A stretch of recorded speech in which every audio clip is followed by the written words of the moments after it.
जिंदगी बानी हमारे जीवित और मान उद्धार करता प्रभु यीशु मसीह, एक और बार शुक्रगुजार हैं खुदावन प्रभु जी कि आप एक और मौका दे रहे हैं प्रभु, कि आपके सम्मुख आए प्रभु जी। आपका वचन फरमाता है प्रभु यीशु मसीह, तुम बुरे होकर अपने बच्चों को बलि वस्तु देना जानते हो।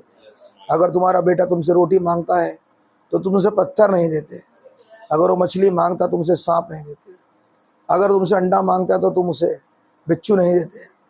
तो तुम्हारा पिता जो कि पवित्र है तुम्हें पवित्र आत्मा क्यों ना देगा। खुदावन ये वायदा मुझसे है प्रभु, इस आपकी मेरठ की कलीसिया से है प्रभु, प्रत्येक उस जन से है खुदावन जो आज सीख कर रहा है पवित्र आत्मा को, जो चाहता है कि आज से पवित्र आत्मा मिल जाए। सच में प्रभु यीशु मसीह जी कैसा वचन फरमाता है खुदावन मत्ती की इंजिल में कि वो एक व्यक्ति जिसने उस पूरे खेत को खरीद लिया क्योंकि वो जानता है कि वहाँ मोती पाया जाता है। उसने अपना सब कुछ बेचा है प्रभु ताकि वो मोती मिले खुदावन। आज खुदावन प्रभु जी अपने आप को समर्पित करते हैं ताकि वो होली घोष मिले प्रभु। हम क्या दे सकते हैं खुदावन, आपका वचन फरमाता है प्रभु जी कि एक मनुष्य खुदावन अपने जीवन से बढ़कर क्या दे सकता है। आज अपने जीवन को आपको देते हैं प्रभु और तो चाहते हैं खुदावन आप हमारे जिंदगी में आए प्रभु, और खुदावन हम और आप एक हो जाए प्रभु, क्योंकि खुदावन वचन फरमाता है प्रभु ये वो समय है जो कि एकता का समय है प्रभु, ताकि ब्राइड और क्राइस्ट एक हो जाए प्रभु। ओ लॉर्ड प्रभु जी आपसे विनती प्रार्थना करता हूँ प्यारे भाई उबैद के लिए, उसकी फैमिली के लिए खुदावन जिसने जगह को तैयार किया प्रभु, ताकि खुदावन प्रभु जी आपके बच्चे यहाँ आने पाए और खुदावन प्रभु जी आपकी मीठी और दीपी वाणी को सुनने पाए। ओ लॉर्ड आप सामर्थी हैं प्रभु, इसलिए चाहता हूँ खुदावन अपने हाथ को बढ़ाएं प्रभु। ओ खुदावन तमाम झंझावटें, तमाम परेशानियाँ, तमाम खुदावन प्रभु यीशु मसीह जो कि इस घर में खुदावन पाई जाती हैं, जो कि समझ की खुदावन जो समझे अलग अलग पाई जाती हैं, प्रभु यीशु मसीह आप रहम करें प्रभु। प्रत्येक की समझ को मसीह अपनी समझ संग एक कर दें, होने पाए प्रत्येक जन इस घर का बचाया जाए प्रभु। ओ लॉर्ड आपका अनुग्रह चाहता हूँ, जितने भाई बहन आ गए हैं खुदावन प्रत्येक को बरकत दे प्रभु, प्रत्येक के परिवार को खुदावन बहुत आयसे उठाए प्रभु।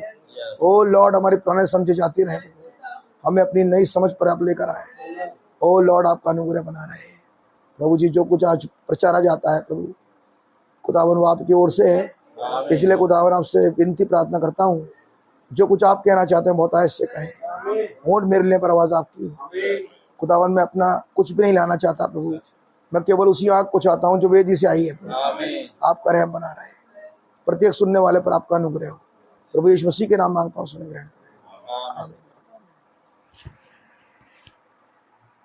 आइए जबकि हम खड़े हैं मेहरबानी से निकालें गिनती की पुस्तक उसका 14वां अध्याय।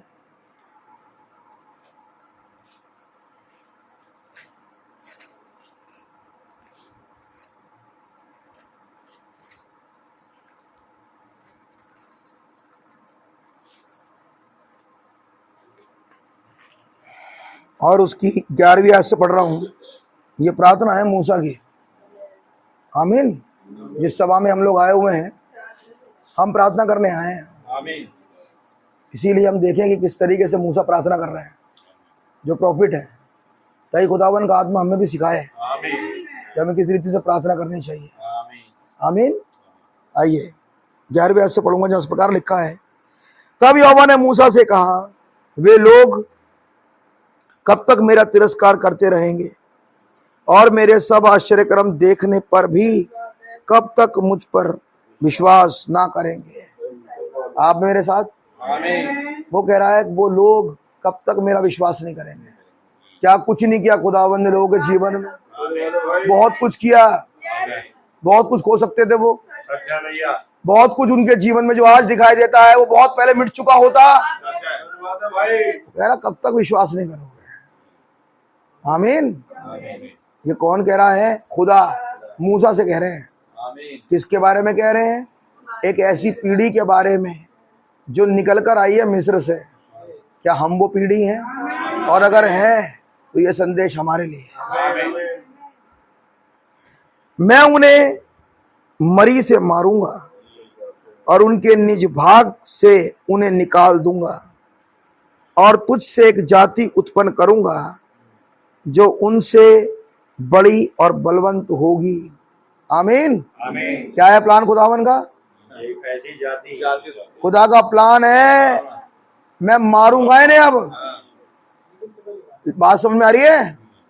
लेकिन जब ये मर जाएंगे तो मैं प्रॉफिट की आत्मा को, वो आत्मा जो मूसा में है, उस आत्मा से कुछ लोग बनाऊंगा ताकि सबके अंदर वही आत्मा हो, ताकि सब खुदावन से बातचीत करने पाए और खुदावन अपने आप को उन पर उंडेल दे। उसने कहा इस तिफरके की आत्मा को मार दूंगा मैं। ये कौन कह रहा है? खुदा। क्योंकि खुदा के प्लान में एक ऐसी जाति है मेरे भाई, एक ऐसा जन्म है खुदावन के प्लान में जो बिल्कुल वही है जैसा उसने प्रॉफिट को रखा। उसी आत्मा के कुछ पैदा करना चाहता है खुदा। ये है खुदा का प्लान। क्या ऐसा ही कुछ आज तो नहीं हो रहा? क्या खुदा को ऐसा वाला तो नहीं चाहिए जो उसी की आत्मा में हो, जिसके पास वही समझ हो जो समझ इस युग के प्रॉफिट के पास थी। उसके पास अपना कूड़ा ना हो, लेकिन वो समझ जो इस युग में उतरी है वो उसके पास हो। उसे पैदा कर रहा उस जाति को खुदा। आमीन। दो बात है मेरे भाई, एक तो मैं ऐसी जाति को मारूंगा जो बलवा करती है, जो इतना सब कुछ सुनने देखने के बाद भी नहीं मानती, इस तो मार दूंगा मैं। लेकिन एक जाति को लाऊंगा। आप मेरे साथ हैं? मैं उन्हें मरी से मारूंगा और उनके निज भाग को, उन्हें निज भाग से उन्हें निकाल दूंगा। इसका मतलब उनके लिए एक भाग तो ठहराया था मैंने, ये मिलेगा नहीं अब उन्हें। ये और खतरनाक बात है। आप मेरे साथ हैं? वचन बताता है जब व्यक्ति शैतान के हाथ में सौंपा जाता है और वो मर जाता है तो कम से कम इतना तो होता है कि वो खुदावन उसके आत्मा को बचा लेता है। लेकिन यहां खुदावन ने दोनों बातें रख दी। खुदावन ने कहा पहले तो मैंने मारूंगा अब, और उसके बाद वो जो भाग है निज भाग कि अगर ये मर जाए तो उसके बाद भी इन्हें साल्वेशन मिल जाए, वो भी नहीं मिलेगा। आपने सोचा जिसे खुदा निकाल कर लाए हैं डिनोमिनेशंस में से, जिनके पास नबी का संदेश गया था, उन लोगों के लिए विचार हैं खुदा के। क्यों? क्योंकि उनके विचार संसारिक हैं, वो नहीं बदले, वो वहीं के वहीं आज भी। मूसा ने यहोवा से कहा, अब मूसा कर रहे प्रार्थना।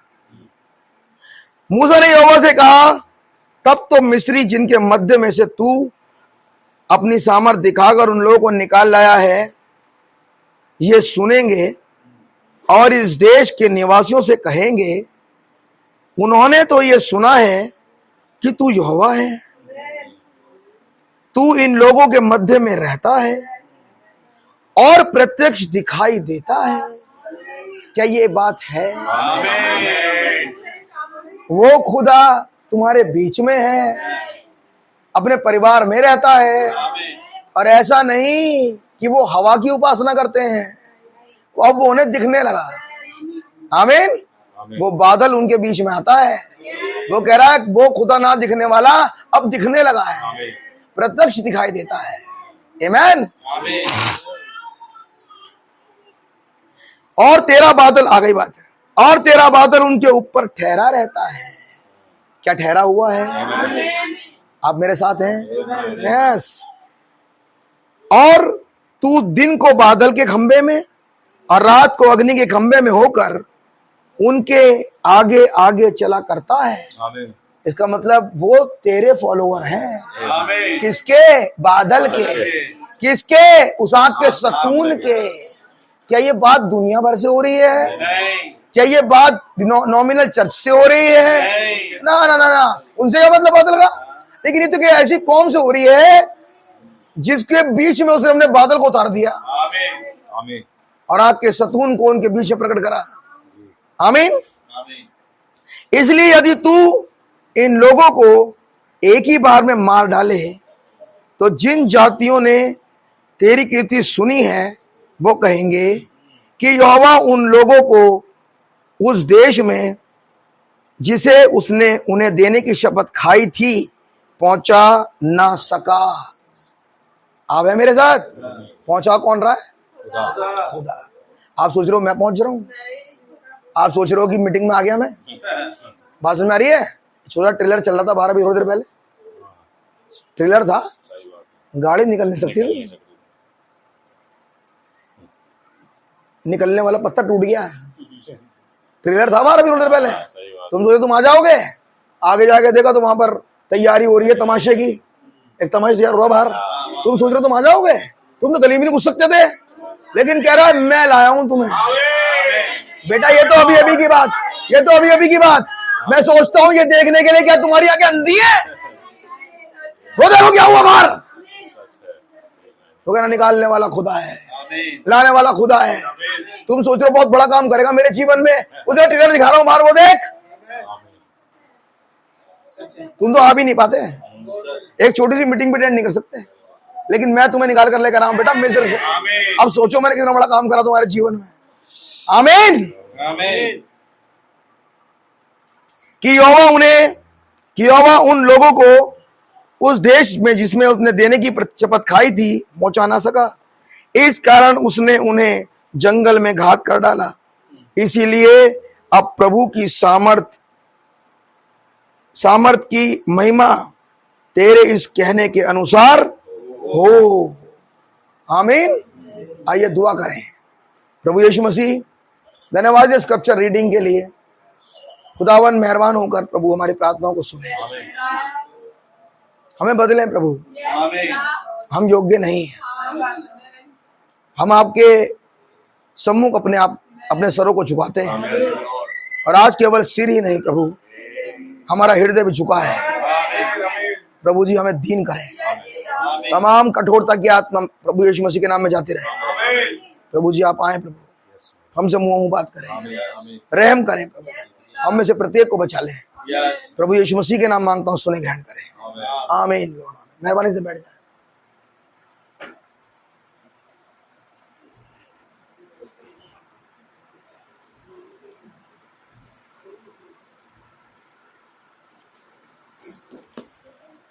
प्रभु यीशु मसीह के नाम में भाई बहनों को शालोम कहता हूं।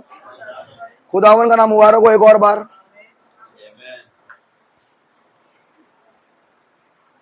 कितना भला है, हम एक और बार खुदावन के साथ हैं।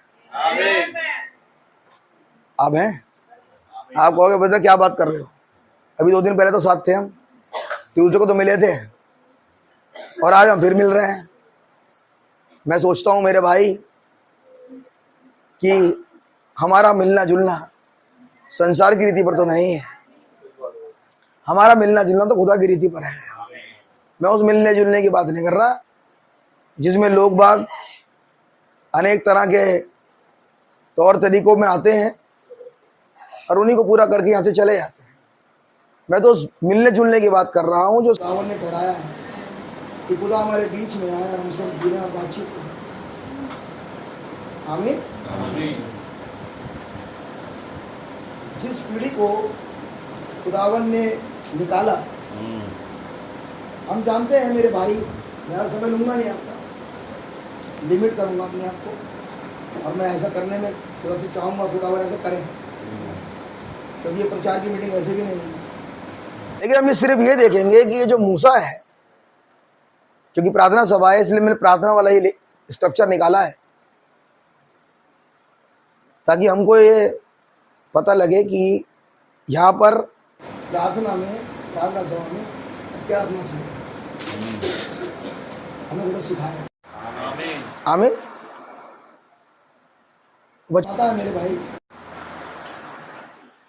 कि वो लोग जिन्हें खुदावन निकाल कर लेकर आए, उस निकालने के लिए वायदा खुदावन ने पिता अब्राहम से किया, और जिन्हें निकाला गया वो पिता अब्राहम के ब्लड में थे। आप मेरे साथ हैं। नबी ने एक मैसेज प्रचार किया, आपको मालूम है, 10 लाख में 1, यानी कि वो जीवाणु, वो स्पर्म जिसे जिंदगी मिलती है, वो सब नहीं होते, वो तो कोई एक आध होता है जो जिंदगी मिलती है। जैसा फिजिकल है वैसा स्पिरिचुअल भी है, सेम तरीका है। और खुदावन बाइबल बताती है ना तब्दील खुदा है। इसीलिए जो पूरा प्लान हमने देखा था पिछले दफे, पूरा प्लान जो खुदावन ने रखा वो 20 लाख इजरायलियों के लिए नहीं था, वो तो पिक्चर थी खुदावन ने दिखाई, ताकि वो दिखा सके कि मैं खुदावन बचाने वाला खुदा हूं। आप कहोगे ब्रदर 19,99,998 तो मार दिए, क्या आप कह रहे हो बचाने वाला खुदा हूं? मैं आपको यह बता रहा हूं मेरे भाई कि जब उसने 2 को बचाया तो ये इस बात का द्योतक था आज की तारीख में कि वो सबको बचा सकता था। कुछ कह रहा हूं अब, क्योंकि अगर वो बचाने वाला ना होता तो एक भी ना बचता, लेकिन उसने 2 को बचा के ये साबित कर दिया कि बचा तो मैं सकता था तुम्हें, लेकिन तुम्हारी हरकतें ऐसी थी कि तुम बच नहीं पाए। मैंने तुम्हें बहुत मौका दिया, मैं हर बार धीरज धरता रहा, मैं तुम्हारी सभा में आता रहा, तुम्हें समझाता रहा, तुम्हें सिखाता रहा, लेकिन बार बार जब जब मैं आया तुमने मुझे खुश तो करना तो दूर रहा, मुझे गुस्सा और दिलाया। मैं जब जब तुम्हारे सामने आता तुमने मेरी ना मानकर, खुदा की बात कर रहा हूं, तुमने मेरी ना मानकर मेरे कोप को भड़का दिया। तुम्हें सिर्फ अपनी चिंता है। बात समझ आ रही है? आप देखना चाहते हैं करेक्टर इस भीड़ का, और देखिए और मिलाइए आज, और खुदा से पूछिए कहीं ये करेक्टर मेरा तो नहीं है। इस भीड़ करेक्टर देखो अभी भैया, 14वां अध्याय पहले ऐसे पढ़ना। तब सारी मंडली चिल्ला उठी, सारी मंडली चिल्ला उठी, रात भर वे लोग रोते ही रहे, हाँ हाँ, और सब इस्राएली मूसा और हारून पर गुड़गुड़ाने लगे। देख लिया आगे, और सारी मंडली उनसे कहने लगी, क्या भला होता भला होता, कि हम मिस्र ही में मर जाते। भला तो ये होता कि हम मिस्र में मर जाते। ये कौन कह रहा है? ये वो कह रहे हैं जिन्हें खुदा निकाल लाया, जिनके सामने उसने अपने 10 आश्चर्य कर्म दिखाए, जिनके घरों पे जब लहू लगाया गया, वो केमिकल, वो केमिस्ट्री जब लगाया गया तो ये बच के आए हैं निकल के। ये वो है कि इनके लड़के का हृदय ऐसे ऐसे हो रहा था जब पड़ोस से मौत होती थी। समझ में आ रही है? लेकिन खुदावन ने, उस केमिस्ट्री ने, उस लहू ने, उस मेमने ने, उसके लहू ने बचाया था। भूल गए? आज हम भूले बैठे हैं, आज हम भूले बैठे हैं। जिस दिन मौत हो रही थी ना तुम्हारे घर में, उस दिन तुम थे जो दुआ करवाने गए थे इसी खुदा से। उस खुदा ने तुम्हारी औलादों को बचाया, नहीं बचाया? हाँ बचाया उसने। अब बताओ क्या नहीं कर सकता था वो ना सुनता तुम्हारी और कहता बाहर में जाओ, मैं नहीं सुनूंगा। उसे तुम पे दया करी, उसे तुम्हारी सुनी। क्यों? क्योंकि खुदा का वचन फरमाता है जो कुछ भी मेरे नाम से मांगा जाएगा मैं करूंगा। अरे तुम इतने नाशुक्र है, अगर तुम भरोसा नहीं कर पाए तो जाते अपने देवताओं के पास मांगते। 10 कमांडमेंट में जब वो लड़का मरा, उस फिरौन का, उसने अपने लड़के उठाया, बड़े बढ़िया तस्वीर है, और ले जाके उस मूर्ति के गोदी में रख दिया ऐसे करके। पूरी रात वो लाश पड़ी रही वहां, कुछ नहीं हुआ, कुछ नहीं हुआ, कुछ नहीं। समझ में आ रही है? लेकिन खुदा ने जो कि खुद खुदा मौत का फरिश्ता था, न्याय करने आया था, अपने बच्चों को बेटा मारना दूर, यूं भी नहीं करा, टच भी नहीं करा। क्यों? क्योंकि हमारा खुदा अपने वचन में बाउंड है। उसने जो कह दिया फाइनल है, फाइनल, लांग गया, छोड़ दिया। तुमने सोचा, अब आगे सुनो, तुमने सोचा बहुत बढ़िया बात, खुदा का धन्यवाद हो, शारीरिक मौत से बचा लिया। खुदा कह रहा है एक मौत और भी है जिसे कहते हैं आत्मिक मौत।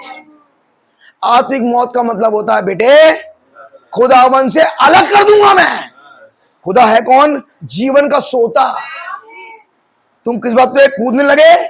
शरीर बच गया, शरीर बच गया, शरीर बच गया, शारीरिक मौत टल गई, आत्मिक है। सोचा कभी? जो सबसे इंपॉर्टेंट थी, सबसे इंपॉर्टेंट वो स्त्री जो कि मेम्फिस में थी, जब वो नबी से बात कर रही है तो उसने नबी से एक बात कही। उसने कहा ब्रदर मैंने खुदावन से दुआ करी थी और मैंने खुदावन से ये कहा था, खुदावन मैं ये नहीं चाहती कि ये बच जाए, ये इसको मौत ना आए, मैं ये नहीं चाह रही। मैं ये चाह रही हूं कि मरने से पहले इसके प्राण बचे। ये कहा उसने। कितने बेवकूफ नहीं है हम, हैं? मेम्फिस की स्त्री दुआ करती है कि मैं ये नहीं चाहती कि तू शरीर में से बचा लेना, निरे खूशा कूद कूद के शारीरिक मौत टल गई, शारीरिक मौत टल गई। लेकिन मेम्फिस की स्त्री नहीं कह रही। मेम्फिस की स्त्री कह रही है, मेरे को डर ये लग रहा है कि अगर ये मर गया आज रात, जैसे उसकी हालत थी, उसने कहा अगर ये मर गया, ये बचा हुआ नहीं है अभी, ये भी गुनाह के नीचे है, ब्लड के नीचे नहीं है। कुछ कह रहा हूं, अभी किसके नीचे है? गुनाह के, मौत है। लोग सोच रहे हैं शरीर में बचा हुआ है। ऐसी न जाने कितनी लाशें घूम रही हैं दुनिया में आज। लाश। सही बात है भैया। नबी ने कहा जो मर जाता है उसकी क्या मर्जी है? कुछ भी नहीं। अब जो मर ही चुका, अब वो चाहे एक बटन खोले चाहे 3 बटन खोले, मर गया वो तो लाश है ना। सच्चाई है। जी भैया। अब वो जैसा चाहे वैसा कूदे। शैतान की आत्मा से कितना कूदाएगी अब, क्योंकि वो लाश है। अब जैसा चाहेगी वो आत्मा दुष्ट की अब इसका इस्तेमाल करेगी। क्या हमें ये दिखता है? क्या हमें ये दिखाई दे रहा है? खुदावन कह रहा है तुम्हारे लिए मैंने बेटा आश्चर्यजनक काम करे। भूल गए तुम? करके दिखाया, भूल गए तुम? वही खुदा जिसने हमें, मेरे भाई मेरी बहन, शारीरिकता में बचाया है, हमें हमारे उन सगे भाइयों से के संग मरने नहीं दिया, जो 9,99,999 थे। हम मर सकते थे, हम उनमें से एक हो सकते थे, लेकिन खुदावन के इलेक्शन ने हमें बचाया। तो क्या वही खुदा सामर्थी नहीं है? हमें किस बात का आभारी होना चाहिए कि वही खुदा सामर्थी नहीं है जिसने मुझे शरीर में निकाल कर लाया? क्या वही खुदा मुझे रैप्चर नहीं देगा? देगा, क्योंकि ये प्लान खुदा का है। हम कितने बेवकूफ हैं, हमारे को समझ में नहीं आ रहा, समझ में नहीं आ रहा। ये है बेवकूफियां हमारी। मैं कह रहा था मेरे भाई, उसने दो को बचा के इस बात की गवाही दे दी कि मैं बहुत सामर्थी हूं, मैं बहुत सामर्थी हूं, मैं तो बचा सकता हूं, लेकिन मैंने जानबूझ के मारा है इन्हें। इनकी हरकतें ऐसी हैं। क्या कर रहे थे वैसे ये बनी इजराइली? एक जो तस्वीर है, लिखा है कि ये मूसा और हारून के खिलाफ खड़े हो गए, यानी कि उस समय के संदेश के खिलाफ खड़े हो गए। अगर मैं ऐसा कहूं तो ज्यादा अच्छा रहेगा। अपने समय के निकासी के संदेश के खिलाफ खड़े थे ये आत्माएं। और क्या कह रही? अच्छा होता हमारी कब्र बन जाती। मिस्र में नबी ने कहा 1 सेकंड था। अब सुनिए बात, नबी ने कहा 1 ही सेकंड था और खुदा ने उस 1 सेकंड का इस्तेमाल बहुत बढ़िया करा। नबी ने कहा 1 सेकंड में समुंदर फट गया। 1 सेकंड फटा समुंदर, और 1 सेकंड में सारे के सारे मिस्री समुंदर में चले गए। 1 ही सेकंड लगा, इससे टाइम नहीं लिया खुदा ने। और हम विश्वास करते हैं ऐसा हुआ है, ऐसा हुआ, ऐसा हुआ है। और अब भी खुदावन बर्बाद कर रहा है उन आत्माओं को। मैं कहूंगा मेरे भाई, अगर आज आप बड़ा बेटर फील कर रहे हो तो मैं कहूंगा बहुत से शत्रुओं को खुदा मार चुका है। नबी ने कहा वो ब्लड, वो विरंजक खुदावन यीशु मसीह का लहू है, और वो लहू कुछ और नहीं है, वो ये संदेश है। हालेलुया! क्या आप विश्वास करते हैं? खुदावन ने निकाला है मेरे भाई। तुम कहोगे वो इजरायली, मैं कहूंगा बेटा ये इजरायली। मैं कहूंगा, तुम कहोगे वो फिरौन जिससे बचाया, मैं कहूंगा आज के फिरौन से तुम्हें बचा लिया। आज अगर कोई तुम्हारे सामने ऊंची आवाज में नहीं बोल सकता तो क्यों नहीं बोल सकता? बाइबल के अंदर लिखा है दिन में बादल में वो सामर्थ है और रात में आग का सतून वो सामर्थ है। इसीलिए भजन संहिता 91 में कहा, ना तो दोपहरी तुझे मार सकती है और ना रात तुझे मार सकती है, क्योंकि मैं दिन में बादल हूं और मैं रात में आग का सतून हूं। हालेलुया। वो खुदा नहीं बदला मेरे भाई, वो खुदा जिंदा है। आप विश्वास करते हैं? आपकी और मेरी कोई ताकत नहीं है, आपकी और मेरी कोई खूबी लियाकत नहीं है। मैं कहूंगा मेरे भाई, रहम खुदावन का है कि खुदावन ने मैं आज तक बचाया है। हो सकता है कि एक बात ऐसी किसी के लिए आनी है, हो सकता है किसी के लिए भी कुछ खुलना बाकी है, हो सकता है खुदावन ने रोका है कि उसका एक नाम अभी आने वाला है। इसीलिए खुदावन ने मेरे भाई तुम्हें जिंदगी दे रखी है, मुझे बचा रखा है। इसके लिए खुदा का बड़ा धन्यवाद हो। हम अपने उस बुलाए जाने और चुन लिए जाने को समझें। क्यों बुलाया खुदावन ने? लेकिन कुछ है अकलें ब्रदर जो इस संदेश में इस खुदा से खुश नहीं है। बिलबिला रही है जिंदगी। अगर खुश होते, कहूं आज खुश होते तो क्या हर मीटिंग में ना होते? अगर खुदा के आभारी होते तो क्या खुदा को मुंह दिखाने के लिए हर मीटिंग में ना आते हैं? क्या ख्याल? क्या उसका धन्यवाद चढ़ाने के लिए हर समय खुदावन के सामने मौजूद ना होते हैं? यहां से पता लगता है ये आत्माएं खुदा के साथ खुश नहीं है। और क्या कर रही हैं? 14वां अध्याय ये कर रही हैं। ये इनका एटीट्यूड बता रहा है, अब्बू से नहीं बोल रही है, इनका एटीट्यूड बता रहा है। ये बुड़बुड़ाते हैं। क्या कर रहे हैं? पढ़ना भी है थोड़ा। सारी मंडली चिल्ला उठी, सारी मंडली चिल्ला उठी, रात भर वे लोग रोते रहे। जब इस्राएली मूसा और हारून पर गुड़गुड़ाने लगे। हाँ जी। और सारी मंडली उनसे कहने लगी भला होता कि हम मिस्र ही में मर जाते, हाँ, या इस जंगल में ही मर जाते। यहोवा हमको उस देश में ले जाकर क्यों तलवार से मरवाना चाह रहा है? हमें क्यों मरवाना चाह रहा है? उस जगह पे खुदा हमें क्यों मरवाना चाह रहा है? अगर मरना ही था तो हम तो जहां थे वहीं मर जाते। मरना तो था, कहीं मर जाते। लेकिन वो अपनी कॉलिंग को पहचान नहीं रहे। क्यों कर रहे हैं ऐसा? क्या उनके पास इतना होली घोस्ट है कि वो कम से कम संदेश ही समझ लें? क्या उनके पास, हाँ, क्या उनके पास इतना होली घोस्ट था कि वो उस वायदे को पकड़ ले? क्या उनके पास इतना होली घोस्ट था कि इतने बड़े बड़े काम, आश्चर्यजनक काम देखने के बाद भी वो खुदावन को फॉलो करते हैं?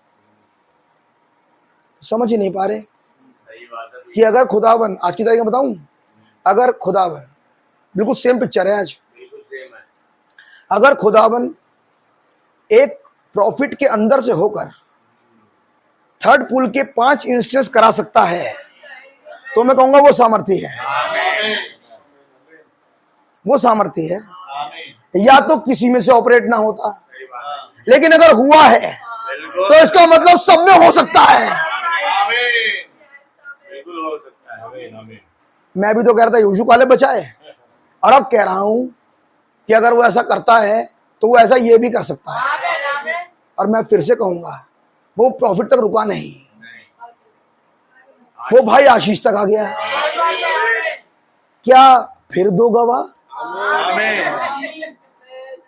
फिर लिया है 2 गवाह। मैं कहूंगा क्या फिर वो सामर्थ्य नहीं है? लेकिन मैं कहूंगा ब्रदर, मेरे भाई, मेरी बहन, वो तो नहीं समझे। ए मेरठ की कलीसिया, तू ही समझ। जो गलती वो कर रहे थे और मारे गए, तुम तो ना करो। तुम तो डरो खुदा से। आप मेरे साथ हैं? लेकिन इतना करने के बाद भैया पढ़िए, जिसके खिलाफ बुड़बुड़ा रहे हैं, जिसके खिलाफ बुड़बुड़ा रहे हैं, जो कि प्रॉफिट है माइटी, और खुदावन उससे बातचीत करता है। किसके खिलाफ खड़ा है मालूम? गिफ्ट के खिलाफ। गिफ्ट के खिलाफ बात कर रहे हैं। क्या गलती है इनकी? खुदावन का गिफ्ट है वो, बस जो गिफ्ट खुदावन ने रखी उनके बीच में, वो उसके विरोध में खड़ा है। पहचान रहे हैं? नहीं। नबी ने कहा तुरैयों के पर्व वाले मैसेज में 3 कैटेगरीज हैं। पहले कैटेगरी है पिता अब्राहम। पिता अब्राहम ने खुदा को पहचाना और खुदा का आदर किया। Category number 1। लूत ने पहचाना नहीं लेकिन आदर किया, आदर किया। सदोमियों ने, अब सुनो बेटा ये वाली बात, ना तो पहचाना और बेइज्जती अलग करी उसकी। मैं कहूंगा कौन सी आत्मा? अब ये कौन सी आत्मा है जो पहचान तो नहीं रही थी और बेइज्जती अलग कर रही है? किसकी? गिफ्ट की। ब्रदर सुना करो, सुना करो। अब्राहम ने पहचाना खुदा को, दंडवत किया। फिर से बोल रहा हूं, इसमें संदेश ध्यान से सुना करो। लूत ने नहीं पहचाना लेकिन अनजाने में पहुनाई करी। बात समझ में आ रही है? सही बात है। इसका मतलब लूत जो नॉमिनल चर्च था उसे इतनी तमीज तो थी कि ये संदेश वाहक है, कम से कम रिस्पेक्ट ही कर लो इसका। इतना तो करा उसने। तो क्या ख्याल है सदोमियों के बारे में? सदोमी तो कुकर्म करना चाह रहे हैं उनके साथ, उन्हें बर्बाद करना चाहते हैं। मैं कहूंगा मेरे भाई, अब हम बैठ के सोचें आज हमारे पास कौन सी आत्मा है, हम कौन से झुंड में पाए जाते हैं, क्या हमारे पास पहचान है? सोचो, क्या हम पहचानते हैं? क्या हम ना पहचान की भी रिस्पेक्ट कर लेते हैं? और क्या हम ना जानते हैं और बेगुरमती और कर रहे हैं उसकी? मेरे भाई, ये संदेश नबी ने ज्ञान बखानने के लिए नहीं प्रचार करे, ये तो जिंदगी है। काश किसी को मिल जाए। आप मेरे साथ हैं? तो वही कैटेगरी, वही आत्मा खड़ी है मिस्र में। नबी ने कहा आत्माएं नहीं मरती, लोग मरते हैं। तो वो लोग जो सदोमियों के आंख गिराने पर मरे, मिस्र में फिर खड़े हो गए, खिलाफत कर रहे हैं संदेश की। क्या ये 19,99,998 पहचान रहे हैं? नहीं, और बेइज्जती अलग कर रहे हैं। देखो ये रे वो। लेकिन ब्रदर ये तो सदोमी आत्मा है भाई। आप जानो, मैं सिर्फ दिखा सकता हूं। क्या पहले निर्गमन में ये आत्मा थी, दूसरे में थी, आज नहीं है? आज भी ये आत्मा नहीं मरती ब्रदर। ये तो एक ही बार मारेगा बस खुदावन। दुआ ये है, दुआ का पहला पॉइंट, मुझ में ना हो, कहीं है तो मुझे माफ करें। ये पॉइंट है। अब सुनते रहो संदेश बेटा। अब तुम्हें पकड़ने चाहिए कौन सा पॉइंट आ गया। आमीन। खुदा मुझे बचाए, मुझे अपनी नाफरमानी से बचाए, मुझे मेरी खुदगर्जी से बचाए, मुझे अपने वचन के आगे दीन करना रहना सिखाए। जो मैं नहीं होता नहीं होती ये सिखाए। मुझे तो आता नहीं है ना, मुझे पहचान कराएं। आप है मेरे साथ? फरीजों ने कहा यीशु मसीह से मत्ती 12 में, अब जरा चलाएंगे, मैं चलता हूँ भाई, तो रखा जो अब क्या कर सकता हूँ। उन्होंने कहा हम एक बाबा था, हमें तो चिन्ह दिखा, हमें चिन्ह देखना चाहते हैं। जीसस ने कहा योना मोशे दुक्ता के चिन्ह के अलावा तुम्हें कोई और चिन्ह नहीं दिया जाएगा, क्योंकि ये पापी और व्यभिचारी जाति चिन्ह देखना चाहती है। और ये अंधे हैं, इन्हें कुछ दिख नहीं रहा। योना का चिन्ह क्या था? योना का चिन्ह, योना का चिन्ह क्या था?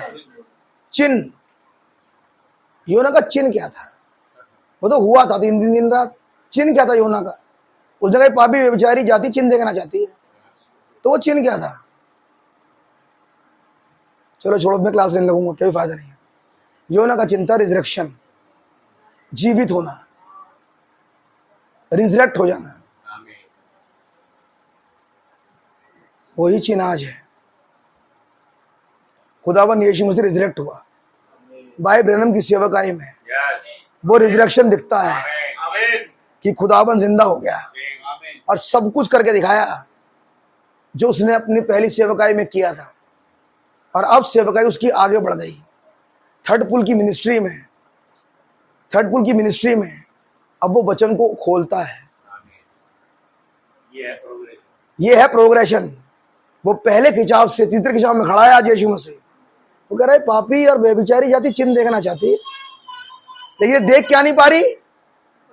प्रोग्रेशन कहाँ होना चाहिए था आज प्रोग्रेशन में, ये संदेश कहाँ होना चाहिए था, कौन से पुल पे होना चाहिए था। मैं कंकरगढ़ के पुल की बात नहीं कर रहा, ना ना ना, मैं तो तीसरे पुल की बात कर रहा हूं। थर्ड पुल के बारे में, थर्ड पुल पे होना चाहिए था। क्या हम थोड़ा चलें संदेश में और थोड़ा देखें, और हमें, ताकि हमें पता लगे कि रिजरेक्शन के बाद जब यीशु मसीह तीसरे खिंचाव में पहुंचा, तो तीसरे खिंचाव में अब वो उन मोहरों को खोलता है, उस संदेश को खोल रहा है, लेकिन उनके बीच में भी प्रचार करता है जो कभी बच नहीं सकता। हम कौन से वाले पायदान पर खड़े हैं, और अगर हम देखने पाते हैं कि वो अपनी मोहरों को हमारे बीच में खोल रहा है, और ये देखने के लिए भी अगर हम अंधे हैं, अब क्या देखना है, अब तो ये देखना है कि वो सेवकाई के कौन से चरण पे खड़ा है। अगर हम वो चरण ना देख पाए और हमें थर्ड पुल की समझ भी ना हो, तो मैं कहूंगा आप गलत जगह बैठे हो। आपको किसी नॉमिनल चर्च का सदस्य होना चाहिए, क्योंकि यीशु मसीह जिंदा होने के बाद तीसरे खिंचाव में चला गया। पता नहीं क्या बोलते रहते हैं, तीसरा खिंचाव, दूसरा खिंचाव, पहला खिंचाव, खिंचाव खिंचाव। हमें समझ में आता नहीं है खिंचाव, समझ में आएगा भी नहीं जब तक होली गोस्ट ना हो। कुछ समझ में नहीं आएगा। ये खिंचाव, मोरे, तुरैया, कटोरे, ये सारी टर्मिनोलॉजी इस संदेश की है। अब यही ना समझ में आया तो भैया कुछ हो नहीं पाएगा। आमीन। एक नबी ने मैसेज प्रचार किया, बिचवई में खड़ा। इस मैसेज में से मैं कुछ चंद आयतें आपके सामने रखना चाहूंगा, खुदा रहम करे मुझ पर। और मैं शुरू करूंगा उस अन्य भाषा से जो उतरी डैनी हेनरी के ऊपर। मैं उस प्रोफेसी से स्टार्ट करूंगा पढ़ना। और मैं आज जब मैं इस संदेश को देख रहा था, तो मैं ये देखने पा रहा था कि डैनी हेनरी की प्रोफेसी को खुदावन ने रखा है बिचवई में खड़े वाले मैसेज में। बिचवई में खड़े वाले मैसेज में डैनी हेनरी की प्रोफेसी से क्या मतलब है? मेरे भाई, मेरे लिए सवाल है कि डैनी हेनरी की प्रोफेसी और बिचवई में खड़ा क्या मतलब? मतलब बहुत बड़ा है। मैं यही सुनूं आज, बहुत बड़ा है मतलब। कितनों को डैनी हेनरी भाई की प्रोफेसी मालूम है? 1 और 2 3 और मैंने कहा ना,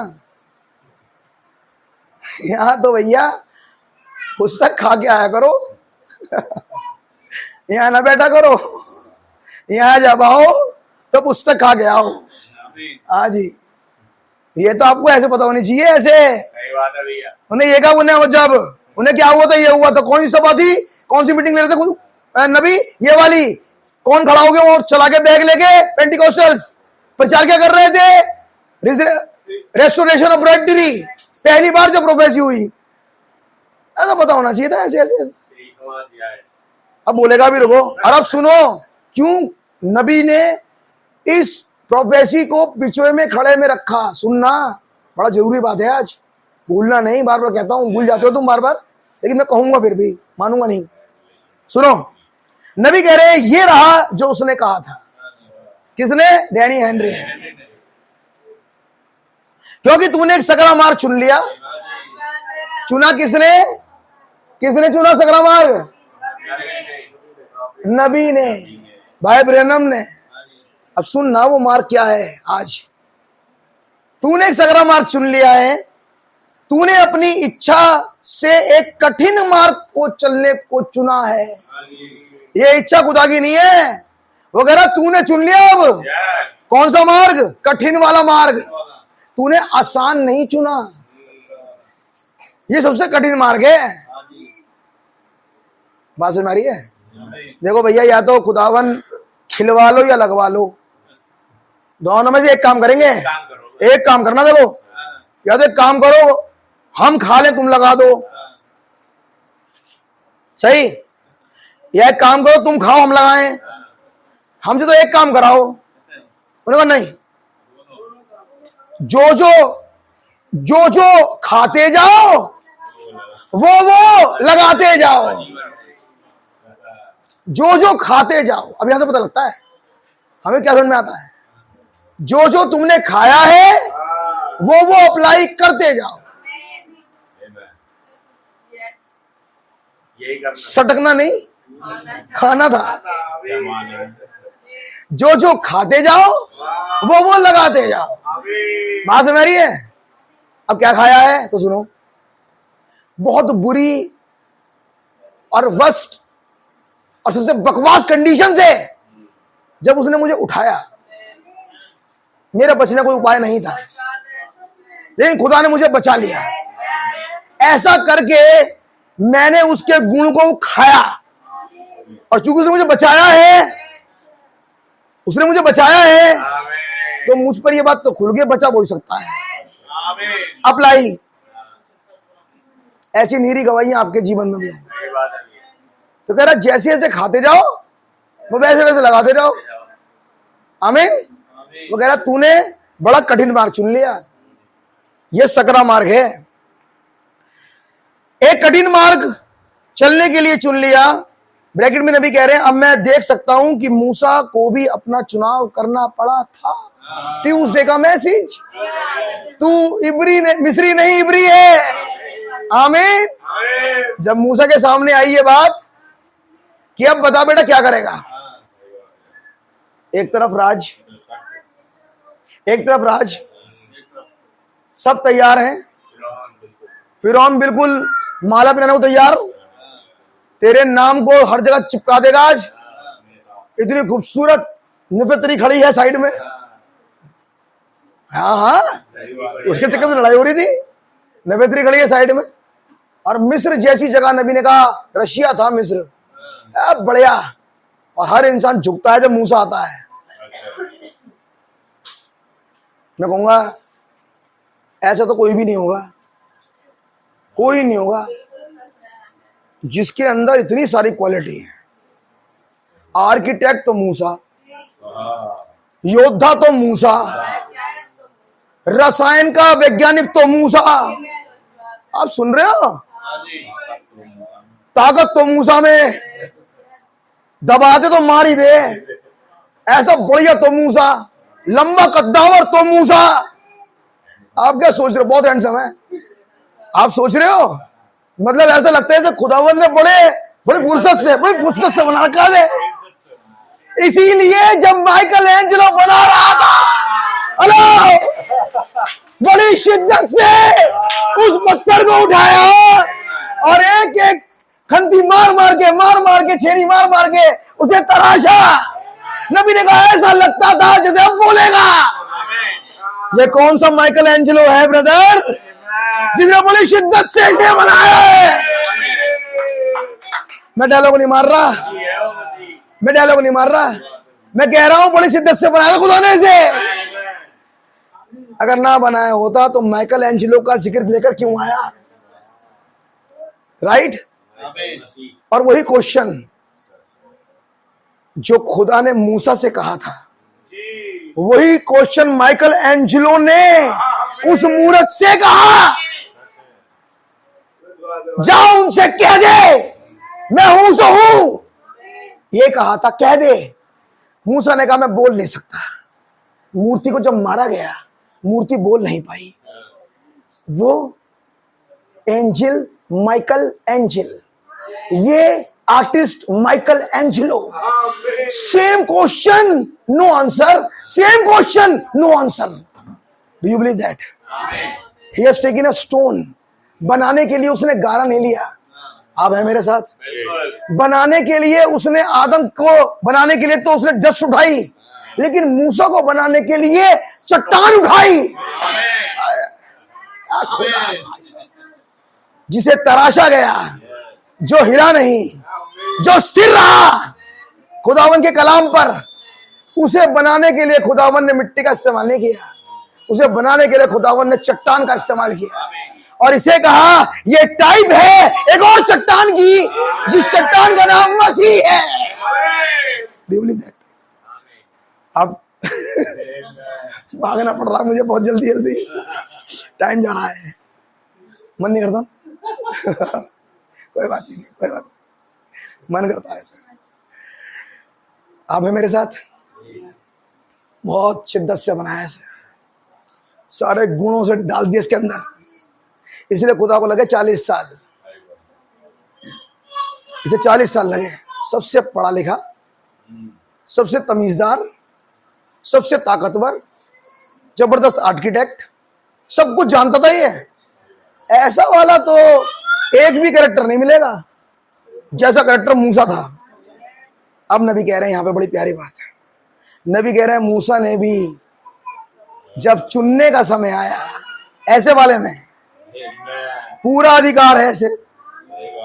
अगर सारे के सारे वोटिंग करवाएंगे, अगर करवा दो वोटिंग ऐसे, अगर वोटिंग करवा दें तो सारी की सारी चिट्ठियां मूसा के नाम पे निकलेंगी। उन्हें राजा मूसा, एक वोट बोलेगी सारी जनता, राजा को ना मूसा, मोसेस, और कोई उन्हें बोला पूरा कोई है ही नहीं, दूर दूर तक नहीं, इसे तो छू भी नहीं सकता, ऐसा था। लेकिन नबी कह रहे हैं मैं देख सकता हूं कि मूसा को अपना चुनाव करना पड़ा। जब चुनने का समय आया तो सिंहासन से उतरकर गारे में उतर गया। आप मेरे साथ हैं? जब समय आया कि अब चुन बेटा, क्या चुनता है, ले, उन्होंने कहा मेरे अंदर तो बीज रखा हुआ है, मुझे कोई मिट्टी थोड़ी बना रखा है, कुछ कह रहा हूं आज, मुझे चुना चट्टान में। उसने क्या कहा नबी ने उस मैसेज में, एक मैसेज मैंने आपके बीच में देखा था, आप लोगों ने भी देखा, नबी ने कहा मैं उस चट्टान का एक भाग हूं। सुना था आपने?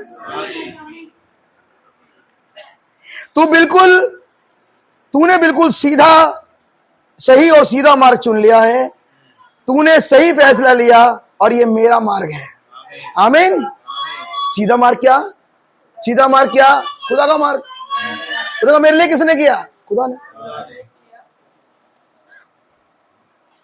अयूब से उसकी पत्नी कहने लगी सर मुड़ा मर जा, खुदा को कोस। सीधी सीधी बात कह दी उसने। कह रहा क्या बच्चे में लेकर आया था? नहीं।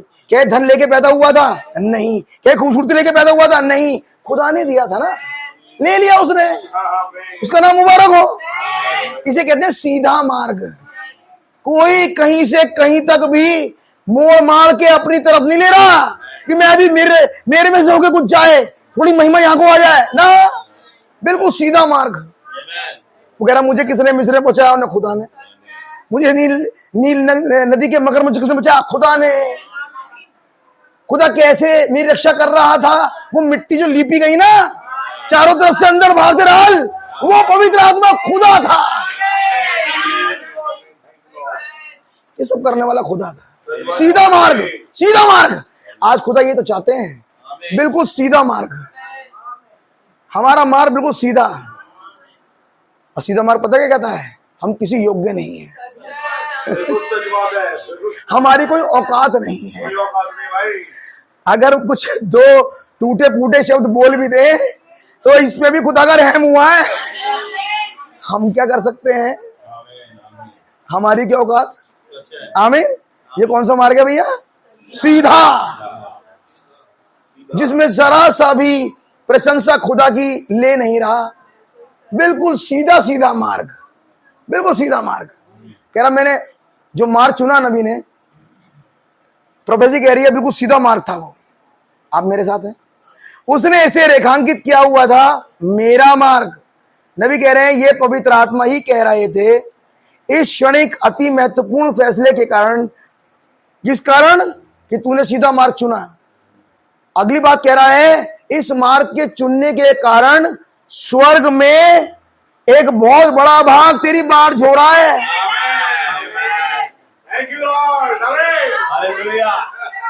क्योंकि तूने सीधा वाला पकड़ रखा है। एक भाग है स्वर्ग में, इसीलिए जब 6 डायमेंशन में उठाया गया उसने क्या ये सब ब्रहनम है? उन्होंने कहा नहीं, ये वो है जो तुम्हारे कन्वर्ट्स हैं। चिल्ला के एक बड़ा भाग कहने लगा, हम इस संदेश पर स्थिर हैं। डैनी हेनरी की प्रोफेसी ब्रदर, डैनी हेनरी की प्रोफेसी, मैं कहूंगा खुदावन ने पवित्र आत्मा उतारा और डैनी हेनरी में बुलवा दिया। और नबी जब गए तो उन्होंने देख भी लिया कि वो भाग इंतजार ही कर रहा है। आमीन, क्या खुदा का धन्यवाद हो। नबी कह रहे हैं वो तेरी प्रतीक्षा कर रहा है, एक बहुत बड़ा भाग।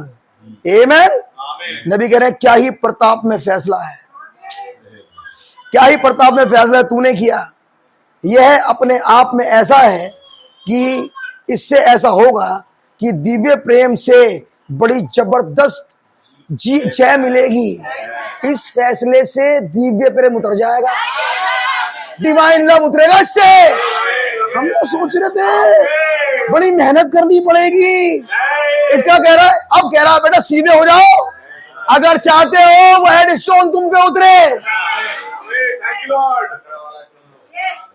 आज समझ में आ रहा है? आज मुझ पे अगर हेड स्टोन उतर जाए तो किस कंडीशन में उतरेगा? सीधा। उन्हें तुमने करा है, करा, मान लिया, मान लिया, तुमने गलती करी है, करी। खुदावन, ये खुदावन कह रहे हैं, मान लिया, तुम यहां गलत, गलत। उन्हें कहीं से भी नहीं, उन्हें डिफेंड करो अपने को, नहीं करा है मैंने तो मैं को डिफेंड करूं, मेरी गलतियां हैं। और इसे कह रहा सीधा मार्ग, अपने डिफेंस में एक भी बात नहीं कह रहा। मजा क्यों? क्योंकि वकील खड़ा है, मैं अपना डिफेंस नहीं करूंगा। नबी ने कहा तुम्हारा वकील खुदावन यीशु मसीह तुम्हारी वकालत करने के लिए खड़ा है वहां। मेरी औकात क्या मेरे भाई की मैं अपना डिफेंड करूं? मेरा डिफेंस करेगा वो पहुंच गया हुआ है। बिल्कुल साफ साफ गलती, गलती है भाई साहब, गलत हो गया मेरे से, इसमें कोई भबड़े बात हो कोई नहीं। इसे कहा गया सीधा मार्ग। मैं तो समझ में आ रही होगी बात, सीधा वाला चुन लिया उसने आज। बड़ा कठिन मार्ग है लेकिन, क्योंकि बहुतों के सामने अपने आप को बहुत बढ़िया दिखाना है। क्या ख्याल है? अगर मैंने अपनी पोल पट्टी ने बता दी, उसे बता देंगे, उसे बता देंगे, उसे बता देंगे, बड़ी बेइज्जती हो जाएगी, छुपा के रखो। वो कह रहा है सीधा मार्ग, सीधा सीधा मार्ग, तुम्हारी बचत हो जाएगी। सही बात है। कितने चाहेंगे आज मुझे खुदा उन्होंने सीधे मार्ग पे ले जाया? मैं नबी के पास जब वो वकील आया और नबी ने सिस्टर मेडा से कहा जाकर उनसे कह देना मैं हूं नहीं, मैं घर में हूं नहीं। भैया सब इसमें लिखा है, मैं क्या बोल रहा हूं, मैं तो बस मैं तो हट ही रहा हूं, मैं तो सीट पे से मैं कहता रहा हूं, बहुत कुछ ला रहा था, कुछ भी नहीं ला पा रहा हूं। वकील से कहा, वकील ने सिस्टर मेडा से पूछा ब्रदर ब्रैनम वो अटर्नी आया था, अच्छा एक मिनट, और वो आया था उनके डिफेंस के लिए ही, क्योंकि टैक्स केस चल रहा पीछे, ये मिलना नहीं चाह रहे, ये सोच रहे हैं कि इतना टाइम इसके बर्बाद करूंगा यार, कुछ और काम करूंगा। मैं सोच रहा हूं शायद ऐसा सोचा हो उन्होंने, मुझे नहीं पता, जैसे हम भी सोचते हैं बहुत बार आगे डिस्टर्ब करने के लिए। अब इनसे क्या बात करूं, टाइम बर्बाद करेंगे मेरा, इतनी देर में बाइबल पढ़ लूंगा। धार्मिक आत्मा, धार्मिक, लेकिन वो तो बड़ी शिद्दत से तुमसे मिलने आ रहा था, तुमने उससे कह दिया, उनसे कह देना मैं हूं नहीं, मैं तो अपने प्रार्थना भवन में बैठ के प्रार्थना करूंगा और ऐसा करके धर्मी ठहरा दूंगा। लेकिन पवित्र आत्मा ने कहा बेटे एक बात सुन, एक फोन आया और फोन में कहा ब्रदर ब्रैनम मेरा बच्चा बड़ा बीमार है, प्रार्थना कर देना। पवित्र आत्मा ने कहा लेकिन तू सीधा तो है ही नहीं, तू सीधा कहां है अभी? ये किसने कहा? पवित्र आत्मा ने। उसने कहा सिस्टर या ब्रदर जो भी थे, उन्होंने कहा भाई ऐसा है कि अभी तो प्रार्थना नहीं कर पाऊंगा क्योंकि मैं सीधा नहीं हूं, पहले सीधा हो जाऊं ताकि मेरी प्रार्थना सुनी जाए। कितना कितना कॉन्शियस है कि अगर मैं किसी के लिए प्रार्थना आज रखूं तो उस प्रार्थना रखने से पहले मैं खुदा के संग सीधा हूं। तभी तो खुदा मेरी सुने। उसके बाद वो सीधा अटर्नी के पास गया। अटर्नी के पास जाके कहा, brother I am sorry brother, मैं एक्चुअली दूसरे कमरे में था, क्या जरूरत है, तुम तो इतना बड़े नबी हो, कितनी बेइज्जती हो जाएगी। और ये अटर्नी किससे कह देगा, ब्रदर झूठ बोलता है और बड़ी आफत रहेगी अब तुम्हें, सेवकाई में क्या क्या हो जाएगा, कुछ सोच रहा है। प्रोफेसी कह रही है तूने सीधा मार्ग चुना है। सुना है ये प्रोफेसी में बोला गया फ्रेंच में। अगर आप भाई माफ कर देना, मैंने अपनी पत्नी से कहा था कि वो कह दे मैं नहीं हूं। नबी ने कहा जैसे ही मैंने अटर्नी से माफी मांगी, जबकि वो अटर्नी विश्वासी नहीं अविश्वासी था, कुछ कह रहा हूं अब मैं, अटर्नी विश्वासी नहीं था, अविश्वासी था। उस अविश्वासी के पास जाकर इतना दीन नबी अपने आप को दीन कर रहा है खुदा कलाम के सामने, माफी मांग रहा है। ना ही बताता तो उसे क्या पता। वो कह रहा नो प्रॉब्लम, ऐसा तो होता रहता, कोई प्रॉब्लम नहीं ब्रदर, ना कोई बात नहीं, आप आगे बढ़ो। नहीं ब्रदर प्लीज आप मुझे माफ करें। जब माफी हो गई, नबी ने कहा खुदावन माफी हो गई है, इसके लिए चिन्ह दे दो। और चिन्ह ये है कि एक हवा गुजरे यहां से, एक हवा गुजरे, और ये होगा मेरे लिए चिन्ह कि आपने मुझे माफ कर दिया।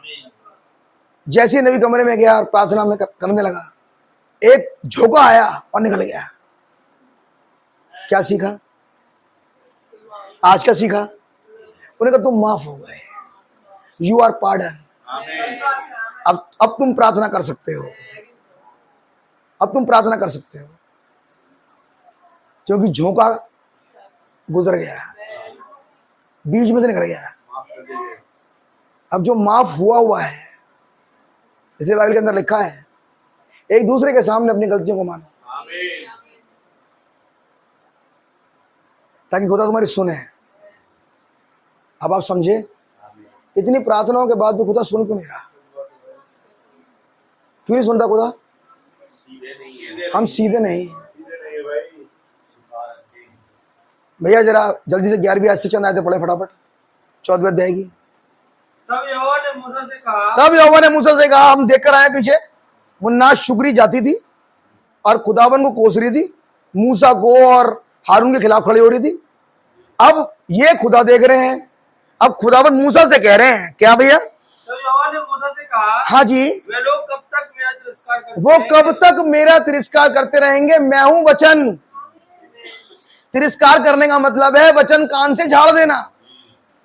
ये लोग मेरा कब तक तिरस्कार करेंगे? मैं आता हूं ये सुधरे, मैं आता हूं ये सुने, मैं आता हूं ये बचाए जाए। मैं तो बड़ी बड़ी मेहनत करके किसी को भरता हूं और अपने वचन को उसके मुंह से बुलवाता हूं, और मैंने ऐसा हर युग में किया। और ऐसा नहीं, मैंने तो छोटी छोटी सेवकाइयों भी कर दिया ये काम, आप समझ रहे हैं? लेकिन ये लोग मान रहे हैं। वो कह रहे हैं कब तक मेरा तिरस्कार करेंगे? एक लिमिट तो होगी, एक लिमिट है कि एक बार मेरा आखिरी बार इनकार करेंगे और उसके बाद मैं मार दूंगा। आप मेरे साथ हैं? पढ़िए भाई। और मेरे सब आश्चर्यक्रम देखने पर भी, क्या आपने देख लिए? क्या आपने आश्चर्यक्रम देखे सिस्टर? खुदा का आश्चर्यक्रम देखा आपने जीवन में कभी? नहीं? Very good. सिस्टर कह रही मैंने कभी देखा ही नहीं उसका आश्चर्यक्रम। बहुत बढ़िया। नहीं देखा तो कोई बात नहीं, लेकिन आपने देखा? मैंने तो बहुत देखा, आज भी देखा है। मैं तो आज भी देखा भैया। बात समझ में आ रही है? मैं तो आज भी देख रहा हूँ। बात समझ में आ रही है? मैं तो खुदावन का धन्यवाद करता हूँ, उस प्रभु का मैं लायक नहीं कि मैं एक सेकंड भी जीऊँ अब, लेकिन खुदावन मुझे रोज उठा रहा है, बचा रहा है, तो नाम मुबारक हो। इससे बड़े कोई बात नहीं। मैं सिस्टर से अपनी पत्नी से बात कह रहा था, कोई बात थी जो मैंने अपनी पत्नी को बताई। एक्चुअली वो मेरी पत्नी के और मेरे बीच की बात है। मैंने कहा मन में से मैं चाह रहा था कि ऐसा ना हो, ऐसा ना हो, ऐसा ना हो, मन में था मेरे। ये बात मैंने किसी से भी नहीं कही, लेकिन एक फोन आया मेरे पास आज, और उस फोन ने मुझे बता दिया मेरी प्रार्थना का जवाब। मैंने कहा खुदावन इसे किसने बताया? इसे किसने बताया कि मैं ये चाह रहा था कि ऐसा ना हो जाए? उस फोन करने वाले ने कहा भैया ऐसा नहीं होगा। मैंने कहा ना ये मेरी पत्नी के बीच की बात है, कुछ ऐसी बातें मैं आपसे शेयर नहीं कर सकता क्योंकि इसी की बात ही नहीं है वो। उस फोन ने कहा तुम्हारे साथ ऐसा नहीं होगा। मैंने खुदा का नाम मुबारक हो उसके लिए। आमीन। कह रहा क्या तुम आश्चर्य, मैं तभी तो आपसे कह रहा हूं, मैं तो अब भी देख कह रहा हूं आश्चर्य थोड़ी देर पहले। एक बार कोई ना, रोज रोज रोज रोज हर रोज जिंदगी में घट रहा है। मैं अपनी पत्नी से कह रहा था जैसे पिता अब्राहम ने सारा से कहा, हर साल पूछा, बात समझ रही है? क्या पूछा पता है? उसने ये बताओ, संदेश सुनाने के बाद, संदेश सुनाने का मतलब होता है फेलोशिप करने के बाद। अब फेलोशिप समझते हैं ना, पति पत्नी की फेलोशिप जो होती है, फेलोशिप करने के बाद पिता अब्राहम पूछते हैं माता सारा से, आत्मिक रूप से बोल रहा हूं तो मैं, वो शारीरिक रूप से फेलोशिप हो रही थी, आत्मिक रूप से बोल रहा हूं। जैसे पिता अब्राहम माता सारा के संग फेलोशिप करने के बाद पूछते थे माता सारा से, बेदारी आई? बेदारी आई? तो माता सारा कहती थी कुछ भी नहीं हुआ। आप मेरे साथ हैं? पलट है उसकी है जो 25 साल चला है, लेकिन एक दिन जब वो बेदारी होके आ गया तो माता सारा कह रही है अब तो ये बॉडी में आ गए, क्या अब बेदारी आएगी? बेदारी आई कब? जब खुदा बॉडी लेके आ गया। आमीन। उसने कहा मैं आऊंगा, मैं हूं बेदारी, और सारा बेदार हो जाएगी। खुदा का नाम मुबारक हो। हाँ भैया, फिर क्या हुआ? सब आश्चर्य देखने पर, सारे आश्चर्यक्रम देखने के बाद भी कब तक मुझ पर विश्वास न करेंगे? ये कब तक मुझ पर विश्वास नहीं करेंगे? इसका मतलब इन्हें करना तो चाहिए था। किसी के जीवन में तो एक ही हो जाए तो वही उसे गाता रहता है बहुत बार। नबी ने कहा दाऊद मूडी को जब जिस दिन पता लगा दाऊद मूडी सड़क पर भाग रहा है और लोग उसे पूछ रहा है क्या आप अनुग्रह को जानते हो? क्या आपने खुदा का अनुग्रह देखा है? नबी कह रहा ऐसा खुला उसके ऊपर रोमियो साथ भागा फिर रहा सड़क पे। कह रहा किसी किसी के जीवन में तो ऐसे काम किया, एक ही चीज नहीं भूली जा रही उससे। भाई पौलुस जब देखो, जब चाहे अग्रिप्पा के सामने खड़ा हो चाहे किसी के सामने खड़ा हो, एक ही बात कहता है, और जब वो चमकता हुआ आया, जैसे वो खंबा खड़ा हुआ और मुझसे कहा हे शाऊल पहने पे लात मारना तेरे लिए अच्छा नहीं है। जिसके सामने जाए भाई पौलुस एक ही मैसेज, और वो जिस दिन आया, अब भाई अब मूसा ये कह रहे हैं कब तक मेरा इनकार करेंगे? इनके सामने तो मैं रोज आ रहा हूं, इन्हें तो रोज बता रहा हूं, ये कब तक नहीं समझेंगे? आमीन। तो खुदा चाहते हैं कि हम समझ जाएं। आमीन। चलिए अगली बात सुनिए, आगे आइए। मैं उन्हें मरी से मारूंगा, मैं उन्हें मरी से मारूंगा, आगे, और उनके निज भाग से उन्हें निकाल दूंगा, उनके निज भाग से निकाल दूंगा, और तुझसे एक जाति उत्पन्न करूंगा। ब्लेस्ड बात बताऊं, इसका ब्लेस्ड पार्ट सुनना चाहते हैं? मैं इन्हें मरी से मारूंगा, मर के जाएगा मनुष्य वाला पार्ट। आप चाहते हैं? अभी सुन के तो डर रहे थे सब, अब खुदा कह रहा मैंने मरी से मारूंगा, तो क्या मार दूंगा मैं इनका? मनुष्य वाला पार्ट, और इन्हें प्रॉफिट वाला पार्ट दूंगा। ये नहीं चाहिए? मैं इन्हें मरी से मारूंगा, और हे निकासी के नबी मूसा, तेरा वाला आत्मा इन पे डाल दूंगा, और इन्हें मिल जाएगा होली घोस्ट। राइट? तो शरीर वाला तो गया, शरीर वाला तो गया। भाई ब्रैनम से उनका दोस्त कहने लगा, बिली याद है हम कैसे मेंढक कुदाते थे ऐसे ऐसे करके? भाई ब्रैनम कहने लगे वो बिली ब्रैनम मर गया, तो कौन सा वाला जिंदा है? तो जिंदा कौन सा वाला है? तुम तो ये खड़े हुए हो, मैं नहीं हूं अभी। कहा मैं ना रहा, अब तो मसीह मुझ में जीवित है। खुदावन कह रहा मैंने मरी से मारूंगा। क्या आप मरने को तैयार हैं? चाहे शरीर की लालसाओं से हटने को तैयार हैं? क्या आप तैयार हैं कि ये काम मेरे जीवन में खुदा ही करे? आपने संदेश सुना था कि जिसके ऊपर पराकण गिर जाता है अब वो सूखने लगता है ताकि एक और जीवन निकल कर आए। आप मेरे साथ? तो अच्छा है कि वो मुझे आज मार दे, शारीरिकता मेरी खत्म हो जाए, जाती रहे, ताकि मसीह मुझ में आ जाए। आमीन। यहीं तक रखूंगा। खुदा आपको बरकत दे।